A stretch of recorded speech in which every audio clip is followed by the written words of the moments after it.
Olá, acadêmicos! Tudo bem com vocês? Bem, nesta aula vou tratar de alguns aspectos gerais e introdutórios sobre fonética e fonologia. Bem, como introdução, a primeira pergunta que ocorre é: o que é fonética? Pois bem, de maneira simplificada, fonética é o estudo dos sons ou dos fonemas que são emitidos pela voz humana. Ok, ninguém tem dificuldade de entender o que é som, mas o que é fonema? Fonema é a menor unidade sonora do sistema fonológico de uma língua. O fonema, tem a função de estabelecer uma diferença de significado entre uma palavra e outra. Vejam, a letra é a representação gráfica ou a escrita do fonema. Por sua vez, o fonema é a representação do som da fala. Oxente, professor, então nós podemos escrever fonemas? Sim. Com a finalidade de estudos linguísticos, nós podemos e devemos escrever fonemas. Por exemplo, eu utilizo as letras P, A, T, O para escrever a palavra pato. E aqui vocês não têm nenhuma dificuldade para entender essa palavra, certo? Pois bem, como eu posso representar ou escrever foneticamente a palavra pato? É simples. Eu represento entre colchetes e marcado com o sinal gráfico de apóstrofe antes da sílaba mais forte, ficando assim representada: pato. Bem, já que falamos de fonema, vamos fazer uma distinção entre fonema e alofone. Pois bem, vimos que o fonema é a representação do som da fala. Por sua vez, alofones são as possibilidades de realização de um mesmo fonema, ou seja, uma letra tem apenas um fonema, certo? Entretanto, um fonema pode ter diferentes representações sonoras. São os alofones. Bem, exemplificando, talvez vocês já devam ter ouvido a famosa frase curitibana, lá do Paraná, lá de Curitiba, Paraná, que é: leite quente faz mal pros dentes. Essa mesma frase pode ser realizada com os T e o E, tendo sons sibilantes e chiados da seguinte forma: leite quente faz mal para os dentes. Nesse exemplo, vemos a realização de alguns alofones, ou seja, sons e pronúncias diferentes do mesmo fonema, mas realizados em regiões diferentes. Por exemplo, a diferença entre Curitiba e outras regiões do interior. Leite e leite, certo? Bem, a realização dos fonemas, dos alofones, fonemas e alofones, acabam gerando o que nós chamamos de variações linguísticas. As variações linguísticas, portanto, são diferentes realizações de fonemas que ocorrem em virtude de fatores sociais, geográficos, estilísticos, profissionais, entre outros. Quando temos uma grande quantidade de falantes de uma mesma língua em um país. Bem, vejamos mais um exemplo simples de alofone e variação linguística da língua portuguesa no Brasil. Vejam o fonema R. Ele tem duas realizações muito conhecidas no Brasil. Uma realização com R de som forte e bem sonoro e marcado, popularmente conhecida como o R do interior, que conseguimos perceber a distinção da pronúncia da palavra porta. Por exemplo, ó, porta, tá? E um outro menos sonoro, quase imperceptível, conhecido como o R assim da capital, ou de algumas outras regiões, como por exemplo, porta. Então vejam, porta e porta. Tá? Então nós temos essas duas representações como exemplos de allofones. Muito bem. Antes de adentrarmos no assunto da fonologia, é interessante mostrar que quanto às variações linguísticas, elas também podem ocorrer por meio da formação de dialetos e idioletos. A distinção entre ambos é que enquanto dialetos são variações da mesma língua, tá? Variações da mesma língua, realizadas por grupos de pessoas, os idioletos, né, eles são as maneiras únicas de modo de falar ou sinalizar de um indivíduo. Tá? Cada indivíduo tem a sua forma de falar ou sinalizar. Individualmente é idioleto. O coletivo, esses falares coletivos são, por sua vez, dialeto. Muito bem. Agora, falando da fonologia, ela é a área de estudo que se preocupa com a maneira ou modo pelo qual os sons da letra ou fonemas, né, eles são produzidos e se organizam dentro de uma língua, tá? Classificando-os em unidades, ou seja, fonemas, mas capazes de distinguir os significados produzidos pelas palavras. Como exemplo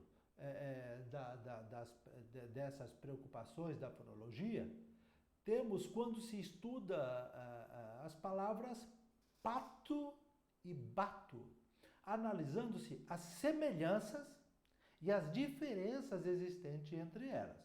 Tá? Vejam, existe bastante semelhança, mas tem uma diferença aí fonológica, certo? Que é quanto ao ponto e o modo de articulação das letras P e B em cada uma delas. Então, esse é o fato distintivo, que eu terei pato, bato, sons bastante semelhantes, mas uma diferença que vai marcar dois significados, duas palavras bastante distintas por essa marcação. Bem, se ambas, fonética e fonologia, tá? Se elas estudam fonemas, a diferença entre elas, tá?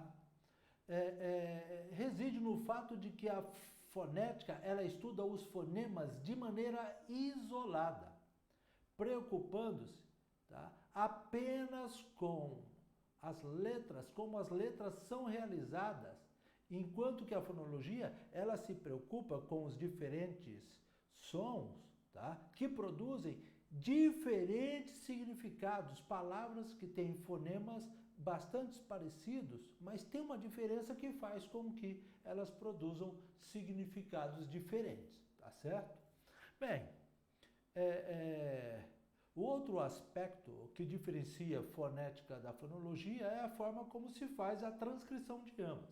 Enquanto a transcrição fonética ela é feita com os colchetes quadrados, correspondente à notação fonética, transcrevendo os fonemas, com base na produção do falante, ou seja, como o falante pronuncia. A transcrição fonológica é feita entre barras inclinadas, dando total atenção à importância apenas aos fonemas que têm a função de distinguir significados entre as palavras, como fizemos no exemplo dado nas palavras pato e bato. Tá? Assim, no estudo fonológico do português, por exemplo, temos categorias, tanto quanto ao ponto de articulação, ou seja, o lugar onde a corrente do ar é articulada para a pronúncia das consoantes, como também quanto ao modo de articulação, ou seja, tá? O tipo de obstrução do ar produzida no trato vocal dessa pronúncia. Então, embora diferentes autores façam categorizações diferentes uns dos outros, grosso modo, quanto ao ponto ou lugar de articulação, elas podem ser classificadas em bilabiais, produzidas pelo toque dos dois lábios, labiodentais, pelo toque do lábio nos dentes superiores, linguodentais, pelo toque da língua nos dentes superiores, alveolares, pelo toque da língua nos alvéolos dos dentes, palatais, pelo toque palatais, pelo toque do dorso da língua no céu da boca, e velares, pelo toque da parte superior da língua no palato mole. Já quanto ao modo de articulação, quanto Cagliari, as consoantes classificam em oclusivas, nasais, fricativas, africada, vibrante, retroflexa, aproximante, lateral e tape, como vocês podem até ver nessas imagens que nós estamos mostrando, certo? Bem, como já introduzimos noções de fonética e fonologia, dando ênfase à língua portuguesa, vamos fazer alguns apontamentos em relação à parte da fonologia da língua de sinais. Alguns autores não fazem essa distinção entre fonologia de línguas orais auditivas e de línguas de sinais, porque consideram que a distinção entre a fonologia dessas duas línguas é basicamente na sua organização, ou seja, enquanto que as línguas orais envolvem fonemas auditivos, língua oral auditiva, a língua de sinais envolve fonemas visual-gestuais. Em todo caso, vale registrar que Carnop afirma que na fonologia de língua de sinais é o ramo da linguística que tem o objeto de identificar a estrutura e a organização dos constituintes fonológicos das línguas de sinais. Portanto, descrições e explicações que envolvem as expressões manuais e não manuais da criação dos signos linguísticos. Assim, quanto à língua de sinais, especificamente, seus parâmetros fonológicos, eles classificam-se em configuração de mão, movimento, locações, orientação de mão e expressões não manuais. E em relação ao uso das mãos na produção de sinais, temos sinais produzidos apenas com uma mão, produzidos com as duas mãos, sendo ambas ativas, e produzidas com as duas mãos, sendo a mão dominante a mão ativa e a mão não dominante o local de locação.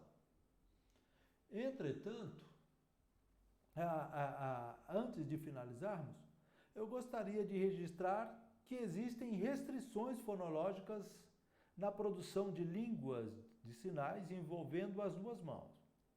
Segundo Bateson, 1978, a primeira restrição, denominada condição de simetria, estabelece que caso as mãos se movam na produção de um sinal, a configuração de mão deve ser a mesma para as duas mãos. A locação deve ser a mesma ou simétrica. e o movimento deve ser simultâneo ou alternado. A segunda restrição, denominada condição de dominância, estabelece que se as mãos não dividem a mesma configuração de mão, então a mão ativa produz o movimento e a mão passiva serve de apoio e apresenta uma das 7 configurações de mão não marcadas apresentada por Batson no material que nós temos de leitura para todos vocês, disponibilizado no ambiente virtual. Bem, acadêmicos, essa aula ela não é suficiente para vocês aprenderem tudo sobre fonética e fonologia. Eu espero que vocês façam várias leituras, tá, do material que nós disponibilizamos no AVA e façam discussões para ampliarem o seu conhecimento, tá certo? Então, até a próxima, nós nos falamos na próxima aula. Até mais, um abraço.